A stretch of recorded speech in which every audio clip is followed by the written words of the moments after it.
Yeah, this is video number two. But basically, people will teach you. They will teach you through their own fears and their own guilt.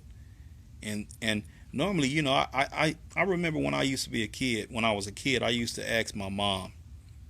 I would watch her cook something. Like say a cake or something, and I would wonder how did she learn how to do it. So I would ask my mother, Mom, how did you learn how to cook peach cobbler like that, or bake a cake, or make rice pudding? And she would always tell me that her mother taught her this.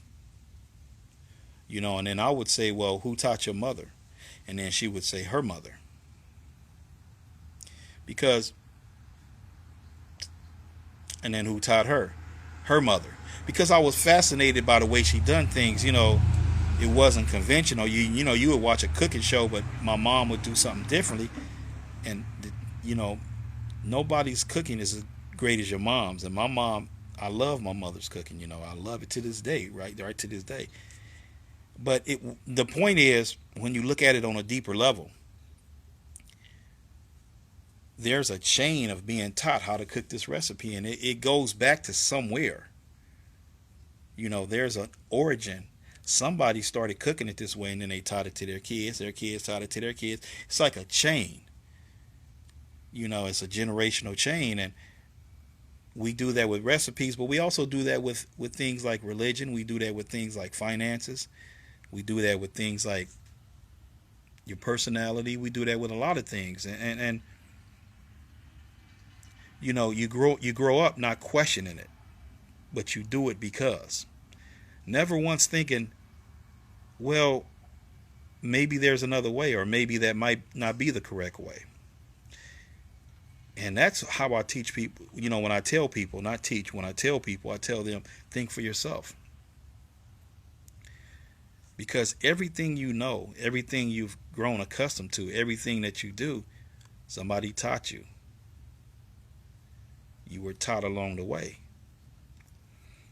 And there's just some things you have to investigate.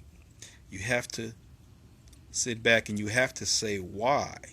You have to look at why. And too many times we don't do that. You know, and my thing is, I'm not trying to tell nobody how to think. I stay away from that. When I put out videos or when I post comments or information, I'm doing it for informational purposes to get you to think why, to look more deeper. And I've been told sometimes that I look too deep into stuff, but that's who I am. I accept who I am. I'm not practical. I stay away from practicalities because, when you looking at something from a practical standpoint, you just accept it. You're just following what somebody else created. You're just following a path that somebody else put out. And how do you know if that's the correct path or not for you? That's why I don't look at people. I look at people as individuals. I stay away from the concept of trying to club people into groups because that's wrong and dangerous. It's dangerous. You know, it's dangerous. So what I try to do, I try to look at a person from an individual standpoint. And I believe in individual rights. You have a right to believe what you want to believe. You have a right. My thing is, don't try to tell me that I should think like you. Because most people have a pattern. They have a book, they have some guidelines, and everything in their life is based off those guidelines. But who made the guidelines? Who established them? And then if you give me an answer, I'm going to ask you, well, show me how. Where's your burden of proof? Let's hold it under the light of truth. Is it truth? Do you have, it's like I can say, like this morning, I went for a walk. My ankle was hurting. The ankle I had surgery on, it was sort of hurting. It's been hurting for a couple of days. So I went for a walk. Can't nobody tell me that my ankle was not hurting.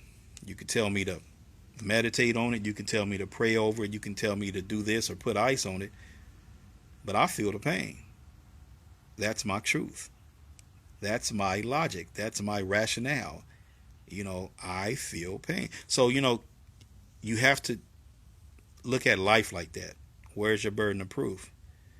And when you look at life like that, you will see things from a different perspective, and you won't get caught up in following where everybody else is doing. Because sometimes you just can't follow what everybody else. You have to think. You have to see it for yourself.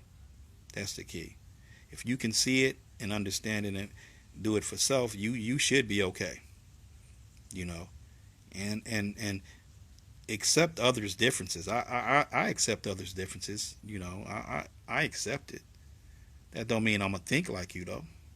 I'm gonna think for myself. Not because somebody says or some authority says or some book says. I don't believe that.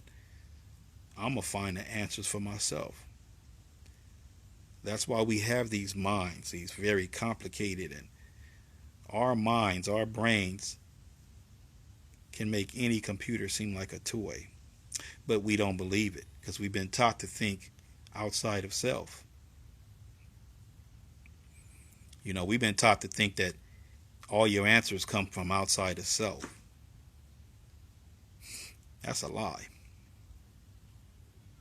All your answers is within. But if you've been indoctrinated to believe that everything is outside of self, then you're going to believe that. Whenever there's something unknown or unaware of, or there's a blank, there's a gap where it's just an unknown, we like to replace it with something. No, it's just that you don't understand that. That's all. Everything has an answer. And the key is you got to dig within yourself.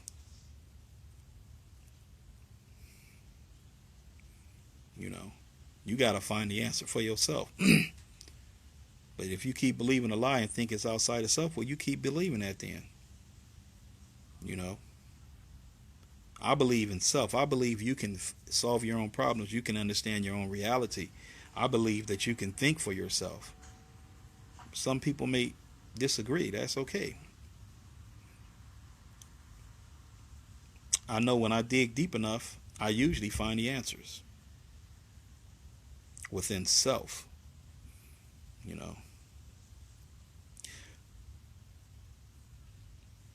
And I know that this brain of mine, this mind, can rival any computer.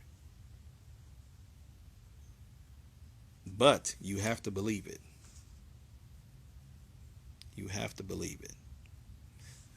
We accept the fact we only use, there's scientific studies that shows we only use 15% of our brain capacity. 15% at the most highest intelligent levels. But that's going to be another video. I'm going to talk about the pineal gland, or what we call the third eye. See, these things should be taught to children at a very young age in elementary school. Also, how your brain functions, the mind, how it functions. We should teach kids that so they can have an understanding of self, and they can understand how they work and how their emotions are tied in to their right side, the spear on the right side, that your mind is broken up into two separate spears. That's another video. I have a lot of information on that. People won't believe it, but it's a proven fact. So you can't dispute a fact when you hold it under the light of truth, that burden of truth. You can't dispute that. Anything else is just based off of rationalization or an emotion, or untruth. So I'm going to go ahead and stop the video here. It's been a pleasure talking to you this morning. This video went a little bit too far, but I had to speak that because that was something I thought about, and I hope that these videos are for educational purposes only. It's not to get you to think a certain way. You got to think for yourself. It's just like I talk to my son. I can't tell my son everything I know because I want him to find out for himself. He has to be able to think. So I give him little bits and pieces. I can't talk to my wife about everything.